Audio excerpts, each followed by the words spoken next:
All right, if you're ready for a really mind-bending journey into those blurred lines between reality, technology, and, well, what it means to be human, EXistenZ. And this isn't just, another sci-fi film. It really feels more like a narrative laboratory. It's designed to experiment with your perceptions. It pulls you into this incredibly organic, visceral approach to virtual reality. It feels totally different from the sort of cold digital stuff we often saw back in the late 90s. Okay, so the basic setup, it seems kind of simple on the surface. You've got this brilliant game designer, Allegra Geller. Played by Jennifer Jason Leigh. Right. And she finds herself on the run from these fanatical anti-game extremists. Her only hope, really, and her mission is to test her latest creation, EXistenZ, with this improvised bodyguard, Ted Pickle, Jude Law. But trust me, that simple plot, it's just the launchpad for a whole universe of deeper and, frankly, profoundly unsettling questions. Yeah, what's really captivating about EXistenZ, I think, is how it doesn't just tell you a story. It actively works to destabilize your sense of what's real. It puts you in the state of permanent suspicion. You're constantly questioning the structures of the fiction itself. So our mission in this deep dive is basically to unpack the biggest insights the film offers, on reality, tech, the human experience, and really push you to question everything you think you know. We've actually got 7 key topics we want to hit today. First, how the film just radically confuses reality and fiction. Second, this idea of the body becoming the interface, flesh, biotech, desire, all that. Third, those really unsettling questions about free will and narrative manipulation. Are we really in control?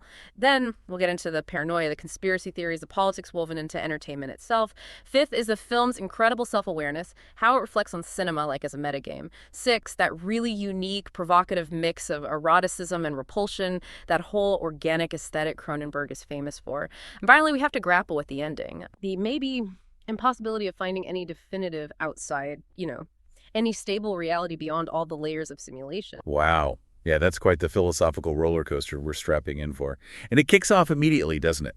With the very fabric of existence, or EXistenZ, I guess, constantly blurring those lines. Reality, fiction, who knows? Exactly, from the very first scene. Cronenberg makes it super clear these aren't just games you, watch on a screen. No, these are complete, visceral, corporeal experiences. People don't just click a mouse or put on a headset. No, they physically connect with this biotechnological organism, essentially. Right, and it completely replaces their perception of what's real. It's a total sensory hijack. And zooming out a bit, this absolute blurring, that's really the core of Cronenberg's vision here. It's fundamental. You genuinely never know if what you're seeing is part of the game or the reality. Yeah, the confusion isn't a bug, it's a feature. Precisely. It's the whole narrative strategy. The game isn't some separate thing you can just leave behind when you log off. It totally supplants your everyday existence. Each new layer, each simulation, it generates a new world with its own rules, its own story. But, and this is the unsettling part, it also carries this risk that those rules, those game realities, can fundamentally contaminate the player. Bleed into their actual life, you mean? Yeah, into their perceptions, their choices. Yeah. In really disturbing ways. And that's what makes it so unnerving, isn't it? What starts out feeling like entertainment just quickly spirals into this deep existential doubt. It makes you, the viewer, question your own sense of reality right alongside Allegra and Ted. You're constantly thinking, okay, is this it? Is this the real level, or is this just another layer? It messes with your head, which I think takes us perfectly into our second big point, how this film completely redefines the body as the interface. Unlike so much other sci-fi from that time with the cold, digital, almost sterile virtual world. Right, very clean, very geometric sometimes. Exactly. EXistenZ's tech is just utterly provocatively organic. We're talking living tissues, soft, pulsating textures, exposed nerves, membranes. It's squishy. It's alive. It feels totally alien, but also weirdly intimate. Yeah, but the question is why? Yeah. Why that specific aesthetic? Why go so deep into the organic, the squishy, the visceral? Well, the film is pretty explicit about it. The penetration of the bioport, that surgical opening in the spine. Yeah. It clearly has a sexual component, the gestures, the sounds, the characters' reactions. It all hints at this incredibly intimate act. But also deeply uncomfortable. Oh, absolutely. Players connect with this biotechnological umbilical cord. And Cronenberg is insisting that this relationship with tech, it's not neutral. It's intensely physical, sensory, even erotic. This physical, almost primal connection, it fundamentally messes with our usual ideas of user and machine. It suggests the line between human and tech isn't just thin, it's maybe fluid. And it forces you, the viewer, to confront that discomfort, right? The body really is the interface. It generates both this sort of primal fear, but also a weird fascination, this idea of opening your own flesh to technology. Letting the organic and the technological just merge into something new, something else. Yeah. It's a stark reminder, almost grotesque, that all our interactions with tech involve a body that feels, that suffers, that fundamentally transforms. It's not just about what you see in the game. It's about what you feel in your own skin. Okay, so our third major point dives into something maybe even more insidious than just blurred realities or body horror. It's this illusion of free will and the really chilling mechanics of narrative manipulation. Right, because within the game of EXistenZ, the characters' actions, they're not actually free. It's shown quite explicitly. They're driven by these narrative impulses, preset phrases, sometimes even physically compelled movements. And here's the kicker, right? It feels totally natural to them, like genuine personal choices. Exactly, when in reality, they're just following the game's script. It's creepy. It's deeply creepy. And what's really chilling here is how the film presents this double critique. It's questioning the illusion of freedom in video games, obviously, but by extension, it's questioning it in any narrative system. Including real life. Well, that's the implication, isn't it? The film brilliantly mirrors our own lives. It suggests that maybe a lot of what we think of as free choice is just us playing out cultural scripts, patterns imposed by education, politics, tradition. Cronenberg's vision is of humans trapped in these invisible scripts, believing we're autonomous while we just reproduce learned behaviors. Wow. It's profound. It asks, how much of your daily life is truly spontaneous? How much is just performing a role society wrote for you? So the character's anguish isn't just about, physical danger. Not entirely. It also stems from that horrifying suspicion that their choices were already predicted, already written into the code. This idea of destiny as, a narrative program. Yeah. It becomes this really uncomfortable mirror for you, the viewer, watching it all unfold. Yeah, it definitely makes you pause and think about your own sense of agency. It's not just a philosophical puzzle in the movie. It feels like a question for our own lives. Are we the players, or are we just characters? Okay, let's shift gears slightly to our fourth topic. This atmosphere of pervasive paranoia, conspiracy, and the sort of political undercurrents in entertainment. The whole story is drenched in this ideological war. Absolutely. On one side, you have the game creators, like Allegra.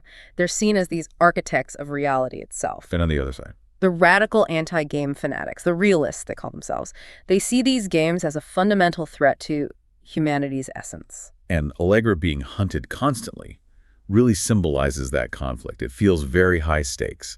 And this political struggle, it isn't just background noise. It becomes another crucial narrative layer within the simulation. Entertainment, the film suggests, is far from harmless escapism. It's presented as a battlefield, a powerful tool to reshape our perceptions, our culture. So the paranoia, it's just constant. Oh, it's suffocating. No one is trustworthy. Loyalties are always shifting. Everyone could be an agent, a double agent. Working for or against you, or maybe both. Exactly. The film definitely fits into that conspiracy narrative tradition, but with a classic Cronenberg twist.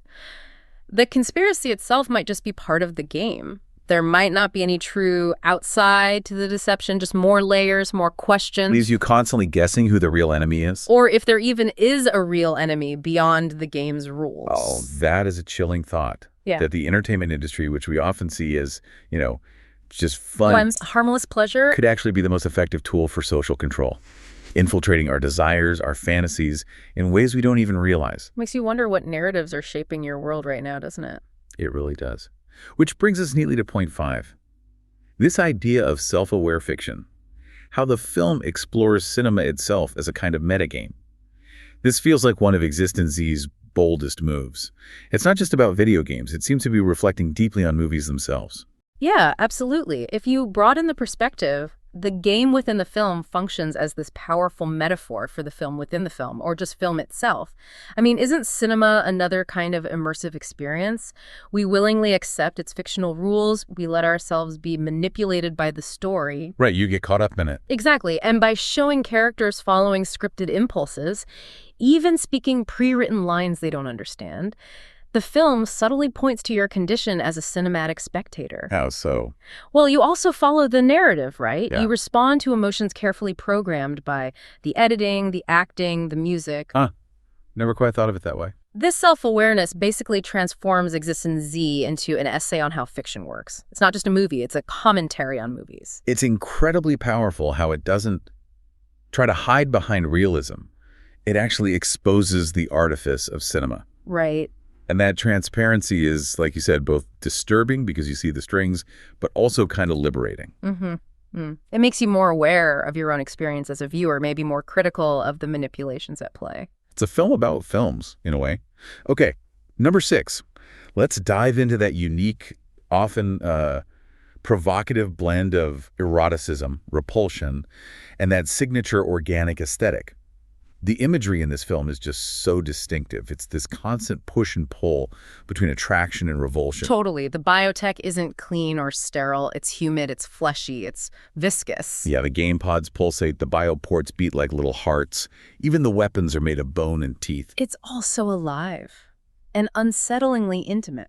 So what's compelling about that tension between the pleasure and the threat? Well, the film deliberately plays with that. The promise of sensory freedom versus the terrifying risk of losing your bodily autonomy.